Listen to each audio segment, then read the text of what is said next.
Danes bo govora o Libidac Laci Lako, ki je knjiga iz mojega strokovnega področja, ker jaz sem po poklicu logopedinja in hkrati tudi svetovalna delavka na drugi osnovni šoli v Slovenj Gradcu, že približno 20 let, že malo več.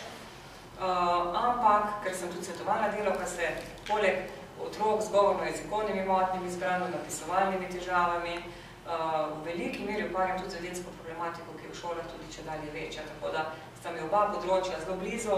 Oboje rada delam, tako da zdaj, ko so se moji otroci odločili doma za poklic, za študij, sem rekla, ni važno, a zdaj kaže, da bo služba ali ne bo, ni važno, ali je študij težek ali je študij lahek, izberite si tak poklic, v katerem boste rada hodila v službo. Drugi vzrok, zakaj otroci slabo poslušajo, in ta je, se mi zdi, najpogostejši, pa je razvajenost. To so otroci, katerim starši doma v dnevu dajo veliko navodil, veliko, če bom rekla, ukazov, mamica reče, da mora otrok nekaj izpolniti, in potem starši ne vztrajajo, da to tudi naredi. Recimo, če greste z otrokom v nek muzej, pa vi rečete otroku, ne dotikaj se predmetov. In otrok vsakemu po predmetu, ko pride, ga prime. In vi spet govorite, pa ne dotikaj se predmetov. Sem ti rekla, da ne. In mu to 10-krat ponovite. Otrok je celo uro z vami v muzeju, vi mu 10-krat ponovite enem isto navodilo in on še naprej se dotika teh predmetov. Ko vi v nedogled ponavljate in ne odreagirate, se otrok enostavno navadi preslišati. Mamica nekaj govori in govori, ampak tisto ni pomembno, ker ni nobene reakcije zate. Če bi vi prvič, ko se otrok dotakne nekega predmeta in bi rekli, ne, tega se ne smeš dotikati, tu lahko samo gledamo. In potem, ko bi drugič posegal, rekli, glej, enkrat še probava. Če boš lahko zdržal to v muzeju, da se ne dotikaš, da samo gledaš, bova ostala do konca, si bova vse pogledala, drugače greva ven. In bi ga dejansko tudi odpeljali, ko bi posegal po tretjem predmetu. Tako, na tak način otroka navajamo, da je naše sporočilo za njih pomembno. Slabega poslušalca je zelo težko pripraviti do tega, da bo do konca poslušal neko zgodbico. Mi pa vemo, da je tudi pravljica pomembna za otroka, besedni zaklad in tako naprej. In bi radi, da poslušajo to pravljico do konca. Zato uvedemo pravljico s posebno nalogo. In učiteljica reče, dobro poslušajte.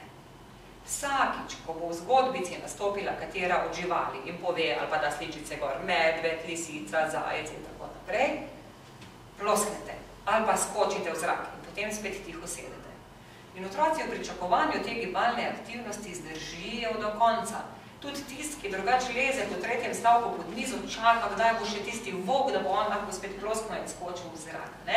To je pravljica s posebno nalogo. Naloga je lahko vedno drugačna, vsakič druga, zato da otroku ohranja to pozornost, da ostaja zanimiva. In otrok s to zgodbo tudi nekaj dobi. Posluša, pridobiva nove besede, knjižni jezik, besedni zaklad, čustvena bližina in tako naprej. To je že tema, čisto druga tema, pomen branja.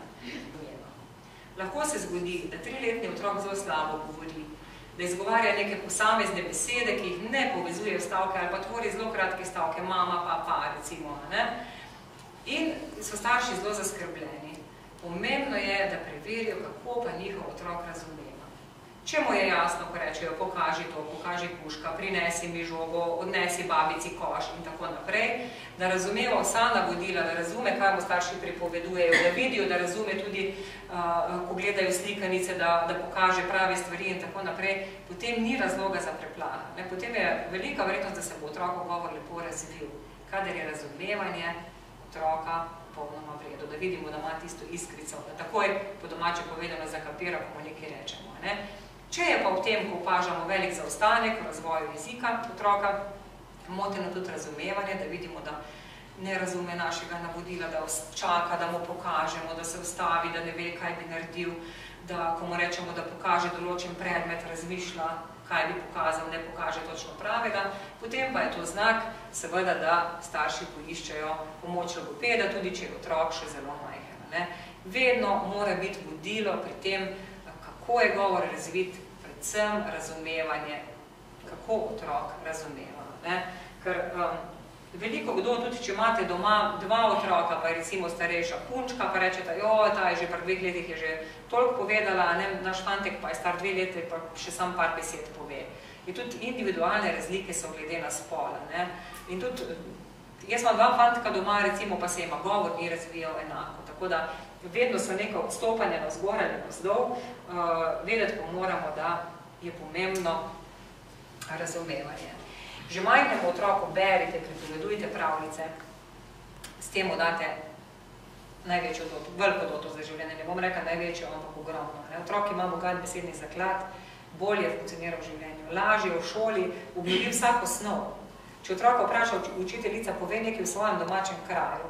Otrok ima bogat besedni zaklad, v to tekle stresov, brez da bi pogledal učbenik ali pa v zveze, kaj so si zapisali. Vse bo spomnil, tam imamo knjižnico, pa hodimo po knjige, v kinodvorano lahko gledamo kakšne filme in bo to lepo oblikoval. Otrok ima slab besedni zaklad, ali pa ima jezikovno motnjo, bo zelo težko utvoriti te stavke, ne bo se spomnil besed in se bo to snov raje učil na pamet. Ampak, ko bo te snovi preveč, tako otrok potem omaga v šoli in lahko dosega nižji uspeh, kot bi ga na njegovo bistrost sicer lahko.